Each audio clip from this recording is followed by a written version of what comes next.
मोर व्यक्तिगत कारण जो मु इस्तीफा देदेली।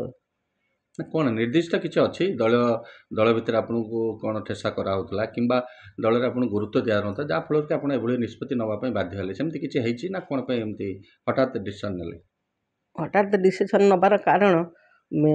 मोर जो रही मोर सरपंच माने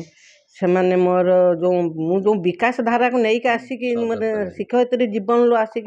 मु पहुँची थी राजनीति रे पाद थापी से जो आसला सरकार जो चेंज है जो विकासमूलक कार्य सब अटकिला मोर सरपंच समिति भाई भौणी माने से माने क्षोभ प्रकाश कले मु किछि काम करि पारली नहीं मुझे मोर व्यक्तिगत से कारण मु आज इस्तीफा देइछि। तेज लोकों सेवा करने आप रास्ता को आसते गुरु माने शिक्षयित्री छाड़ी बर्तमान आप विभिन्न समस्या को लेकिन दल छाड़ी आगामी दिन में आप कौन भविष्य आपंकर अच्छी कौन चिंता कर लोक सेवा करने लोकों को समाज सेवा देर सामिल हेबी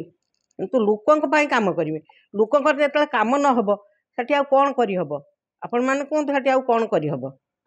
आगामी 7 तारिख बीजेपी मिसबे सेटा आगामी दिन कहब मु तो बर्तमान किसी स्थिर करनी स्थिर कला आपण मैंने जानवे।